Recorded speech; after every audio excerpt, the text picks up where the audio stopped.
I'm Terry Kimball, President and CEO at the Chandler Chamber of Commerce. And I have joining me here today is Councilmember Christine Ellis, who is running for her second term of office for Chandler City Council. Welcome. Thank you, that's correct. Thank you so much for having me. This is an amazing place to be, the chamber.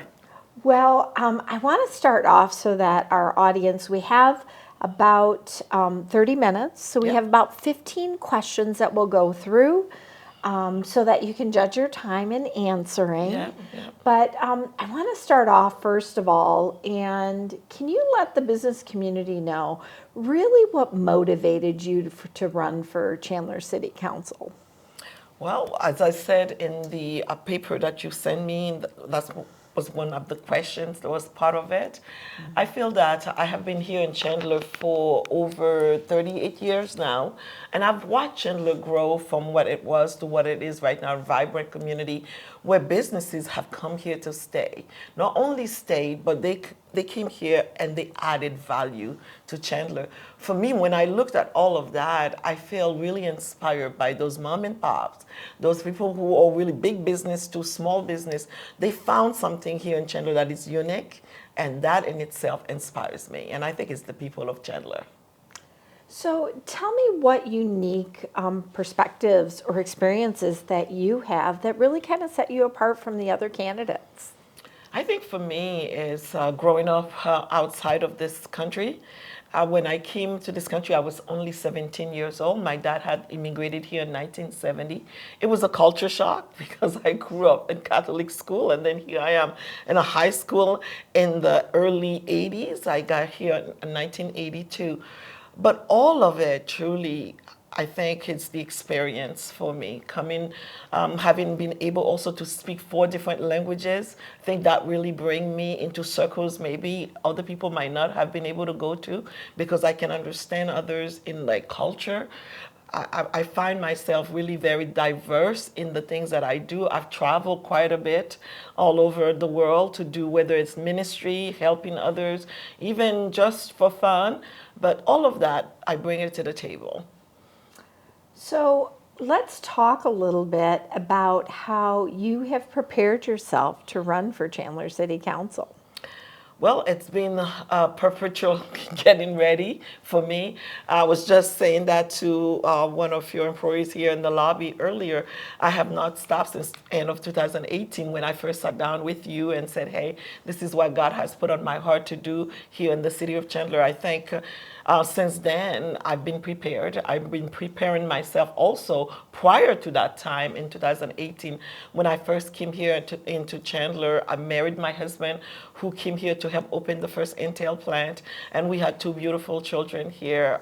All of it went to work for Chandler Hospital, did all of these community things that I know how to do and when to do them. For example, when the earthquake happened in Haiti, we rose up. I worked together with Mr. Pollock and so many other people here in Chandler. We sent over $4.8 million to Haiti for help, whether it's medical supplies and things. So I found myself in a place where I'm prepared not only through being educated, but also I'm prepared because I've seen the heart of the people of Chandler. So their hearts have prepared me to be here today. Great. So let's talk about how you will foster a positive working relationship with the business community as well as the chamber. Well, from day one, I've always been part of the chamber. Through my business, I used to own assisted living. At one time, we had 19 of them. Prior to when the market crashed in 2007, I was a strong member of this chamber. We really supported everything that the chamber was doing as a business. And we also got our clients through the chamber, whether it was through the hospitals or those that we do business with that were also members of this chamber. So really, communication for me had been the key. Sitting down constantly with leadership and wanting to know what is it that they're thinking, where do they want things to go, and how can we foster relationship to move forward. I find myself from day one when I was running, I sat down with leadership and I say, hey, this is what I wanted to do. How can I help? I always feel that I'm coming from that place. Where can I help? And if I can't, I'm honest about it too, to say, hey, this one I might not be able to, but what other option do we have where we can always have a win-win situation? So we're going to shift gears a little bit, and because as Chandler grows, the city now has just over $1 billion budget. Yeah. So talk to me a little bit about what in your background gives you the experience to handle a budget that I size. know it's about over a A billion, billion. yeah. Last year, I think we were 1.3 or 1.6, and we're still thinking that we might be around the same thing. And it really elated me when I see that when I see that we are growing in that fashion, not only through our budgeting, but through the CIPs and the things that we are doing, the kind of project that we are bringing into this city for us. For the average person, what does CIP Capital know? improvement. Well, they may not know, so Yes, that's yes. So that's what that is. Things that we have, because in our budget we have 10 years plan, and then we have 5 years plan, and then yearly that we look into the budget and how do we move forward. We have great people working in that department that are doing an amazing job. But for me, my background that makes me so excited about this type of a budget is because I run a business also. I run a multi-million-dollar business. And I think another thing also is the fact that I look into the future constantly. Where I'm always doing an assessment. Where have we been? Where we are now, and where do we want to go? And a budget like that really allows us to really think futuristically. How can we make things happen in Chandler that never been done other places before? So I'm excited about that, and I think I'm ready for it. great. So let's talk a little bit about what type of attributes you bring to the city, Chandler City Council from a business perspective, because you said you're a business owner. So what kind of attributes do you bring to the council? I think I bring resiliency as a business owner. The fact that I alluded to the fact that we had a market crash, right? When the market crashed, I went to bed on a Monday night, and then on Tuesday morning, I lost $5 million. And the fact is that I had to be able to withstand that kind of loss in order for me to keep every one of my 50 employees being hired, and then my 87 patients never knew a day without care, without having the things that they need. And the partners that we had over at the State Department, because we had contract with Access. So I had to continue providing care. As you know, Access is like, it's not fee for service, it's service for fee. So I had to provide the service first in order for them to pay me later. So every 30 days, I had to find a way to make sure that I keep those two balls into the air, which was very important to me. My patient care, and also those that really have said they wanted to work for me. So I wanted to make sure they had a job to take care of them. I'll tell you a little story that really warms my heart at time. When we were going through that whole process, I had a core of employees, about maybe 10 of them. And they sat down with me and my sister at the time, and they told us, they said, we're willing to take one paycheck a month so that we can stay working for you. Because we believe in what you're doing. We believe in this cause. We believe into the things that you are doing for people. So they were willing to do that. And we did that for 6 months in order for us to get ourselves out of the hole and continue the business. So it is this kind of thing that I bring, that resiliency that says that we are going to find a way, we are going to bring people together, we are going to make sure that we looked at how do we put people first in everything that we do. So I'm going to stay on that same Yes. vein because I want to talk a little bit about how do you collaborate with others, first of all, and how do you utilize that ability to strengthen really community partnerships for the best interest of Chandler. Correct. And without communication, without having relationship, everything we do is relational. Every single thing that we do, building relation is at the core of everything. And at the city, I brought that there. When I first came in, I felt that I opened the door of City Hall to people that has never been to City Hall, from Girl Scout, Boy Scout, and people, the average people that are passing in front of that building constantly and never known what really is happening on the 5th floor. So I felt that I have opened that for them. They came and they sat down. So that relationship really started to grow with the community. city. They didn't only see me as a philanthropist, but they saw me now as someone that can open doors for them to walk in. When it comes to the business community, it was the same thing. Always have an open ears to hear. When I'm walking around downtown or outside in the four corners of this city, I'm always prone, when I'm sitting down somewhere eating or buying something in this city, I'm always prone to say, hey, and watch how they talk to me, and then I will tell them who I am, and we'll have a conversation. How are you feeling? Are we treating you good? Is this city really helping you move your business forward? So people are willing to tell me about these things because I come first as a friend and a customer. So that helps.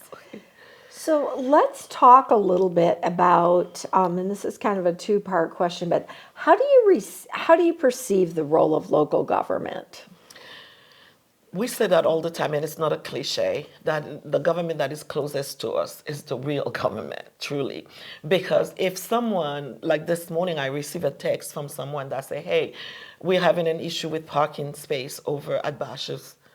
Because we used to allow them to park over there by the pool where we have, and now we are doing some work at the pool. We're renovating the pool because we okay that, and now the kids are having a hard time finding places to park. That's a safety issue on both sides. We can't have them park over there. Immediately that they text me, immediately I call the director of that department and I say, hey, what's going on? What is it? This is the kind of access I think people tend to have.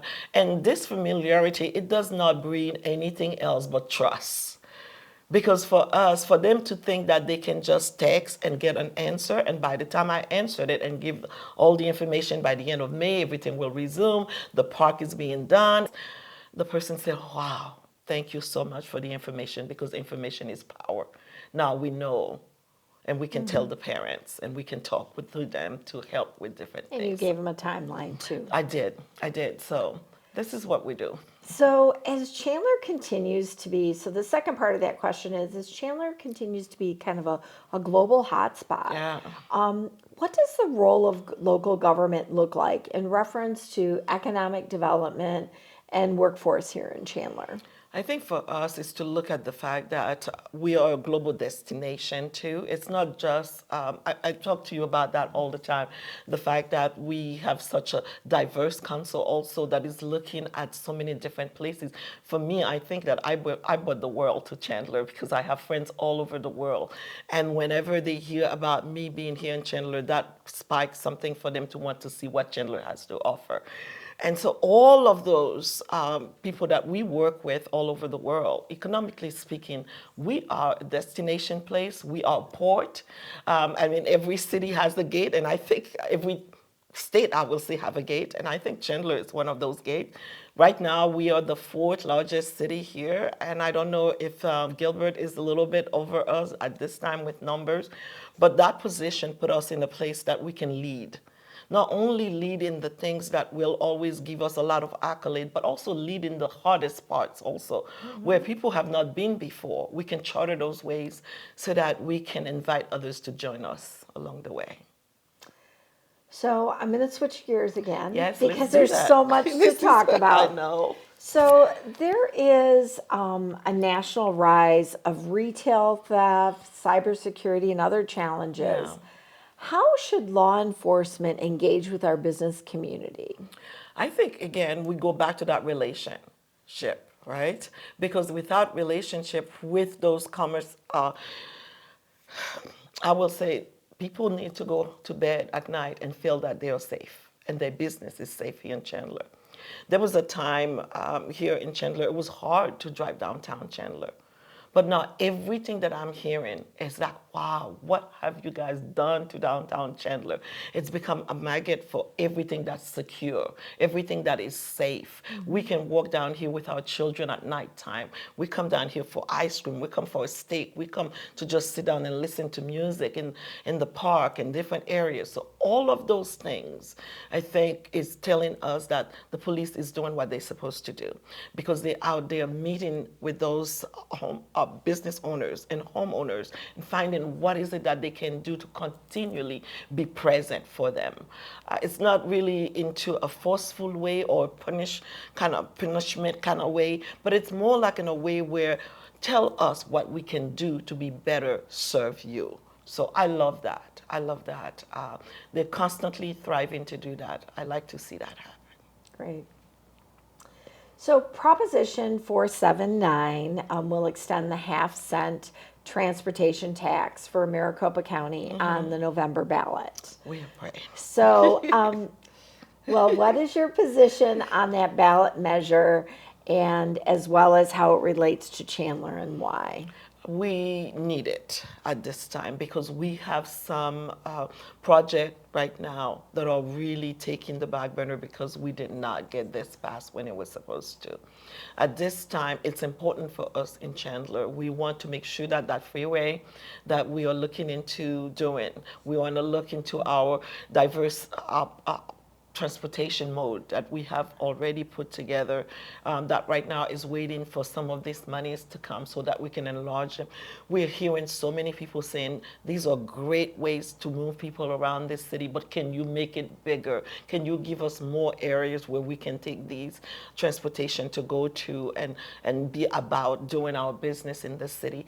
So for that purpose, I think everybody needs to vote yes, because we need it. There you go. Yes. So, as Chandler continues to grow, downtown development has become a real focal point Yes. for economic revitalization as well as community enhancement. Yes. It's kind of our one of our many gems here It in is. Chandler. It is. So let's talk about what specific strategies would you implement to balance both the historic preservation as well as the modernization of downtown, and what does your vision look like for downtown Chandler? Well, again, that destination place keep coming to mind, right? But at the same time, that feel that it's belongs to us. Or everybody that lives here in Chandler can come downtown and still feel the same. We don't want them to feel distant from it or even detached from it, because we're providing things downtown that brings families together so that they can spend time. For me, the vision is grand, as I said, and it's bold. I want to see, we have project coming up at the corner of Arizona Avenue and Chandler Boulevard where we're going to put almost an 8-foot story building there with at the bottom we will have different stores and things like that. So I think all of those things are going to help. We've done the garages right now to invite. That's another thing I think people are so grateful about when they said, I'm downtown and I don't have to pay for parking. Yeah. This is amazing. And so they love that. And I also think that we are very great partners with all the DCCP, which is all the other businesses that are currently downtown. And they think that they are not going anywhere else. This is it for them. When I looked at the Elliott that was just added to downtown, this is an amazing addition to us that if I wanted to go to a 5-star, I could just walk down across the street from City Hall and go there. So these are the vision that I see, that those who are already here, that they will keep thinking, increasing downtown, making it bigger and better every single day so that it will still have that feel of we all know each other down here. Great. So as Chandler continues to grow, we're experiencing a number of ongoing construction projects. Yes. And the business community sometimes also faces those disruptions that can really impact their operations. Absolutely. So how can you best facilitate completion of those projects in a timely manner? I think for us, after the COVID, we had a really rampage to do when it comes to back end, getting materials and things like that, getting back to us. So a lot of projects had really to be slowed because of that situation, but I think we're ramping up again. When I talk to our directors, they're telling me, now we just need the money. We just need to get things moving forward. Another thing that I believe that's going to help us also is to continue that great communication we have with those businesses downtown. Because if they don't know what we're going to do, they cannot give us their input, number one. And then second, they cannot prepare ahead of time for what's coming. I feel that it's important for them to always be at the table whenever something like that is happening, happening. And I think we've been doing that in a sense, sitting down with them, working together, whether with the chamber or also with those businesses to see how can we foster an area where they can say, hey, you know, 3 months down from now, we're done. We're going to be done with this project. And if it's not going to be 3 months, let's talk about it. Let's reassess where we are. In nursing, we do that all the time. We always have a care plan, right? The care plan says in 90 days, this thing's going to be completed. But if it's not going to happen in 90 days, we do a reassessment and say, okay, was it into implementation? Where did that come from? And how can we massage it in order for us to accomplish the 90 days? So we're constantly doing those kinds of things, but through the partnership, not really in a vacuum, but together we can continue doing that. Perfect. So every community has its challenges. Yes. What do you believe is one of Chandler's biggest challenge that we're going to be facing in the next couple of years to 5 years here? If you have not heard from anybody else, and I know you've been dealing with that, is build out. You know, we are getting to that place where we're going to be built out. You know, truly, we only have about less than 3% left of green where we can actually come and say, hey, we want a big project here or this, and only 2 big pieces of land that we still have, 47 acres and things like that. Everything else is infilling. Everything else is us talking to someone to see how can we develop this into a certain area to accommodate that area. But having a lot of people loving Chandler is a good thing. But on the other hand, also put us in a position where do we put them? How do we house all these people? How do we make sure that their quality of life is very important to me and that it is always to par and it is at the level that they inspired it to be or aspired it to be. So it's important for me to work in those areas. So we're going to be looking, how can we go up vertically? We're going to look into different areas. Some things might be very hard to do, but it's my goal that through communication, we can talk to business owners, we can talk to our residents to see how can we all agree on something that will help everybody else. And if we don't agree, but where are our common grounds that we can start from in order for us to accomplish something that will help most people? Because sometimes it's not pleasing everybody, but it's doing what is best for everybody. So you're obviously very passionate. So let's talk about what your top 3 priorities are. They have not really changed because the last 4 years I find myself really digging deep into those areas, and I'm going to continue to do that. One of them is education, because I strongly believe that's what really truly take people out of poverty. And when we think about for every girl and boys that we educate, we take 90 people out of poverty. That really is telling me that we need to invest constantly into education. And you know, in that area, I have worked really deeply with our partners to bring universities here in Chandler where we are going to see those things happen. We're changing people's lives completely. Their whole bloodline is being changed because they are getting good education. And then the next one is free market solution. For me, it's important because we rely on our businesses, people dreaming about things, about tomorrow. What can I do? I know stories of people like myself who started a business plan on a napkin, and then 5 years later, they're running a multi-million-dollar business. We have an innovative center where we have put out billion-dollar businesses out of those areas, just ideas. We can't crush those things out of people. We have to allow them to start thinking boldly, what's next and things. So encourage them to always come and want to start another business. That's free market solution. And then the last thing, not really last, but one of the other major point for me is that diversity. How do we make people feel that they belong? Because it's one thing, DEI is one thing, but you can do everything you can through DEI, but if I don't feel that I belong, if I still don't feel that, if I still can walk in a room and still don't feel that I belong in that room or I'm seeing, then that in itself says that DEI is not working for me or it's not working for a group. So the idea for me is the belonging idea. Because I belong here in Chandler. I'm grounded here. I know who I am into those areas. I want everybody to feel the same way about that. Great. So we have just a few minutes left. Yes. What else would you like to tell the business community that you would like to share with them on why they should vote for you? I will tell the business community at this time that I've lived here pretty much for 38 years. I've watched some of these businesses started. I've watched them come and I've watched them go. And I've watched those who have that resiliency, who are very adamant about keeping their business through COVID. I was in the trenches with a lot of them watching that. I advocated for an $8.5 million to go to our businesses. I advocated for us to go out there and allow them to use the front of their businesses to make sure that they have a place where customers can still come. I advocated for them to people to be able to buy food, buy drinks from them and go sit in a park to do that. And we're constantly looking at how can we partner with them through the chamber or outside of the chamber, however they come to us, for us to work with them hands in hand and help them continue to be successful. The idea of me sitting here having this conversation already said that I care.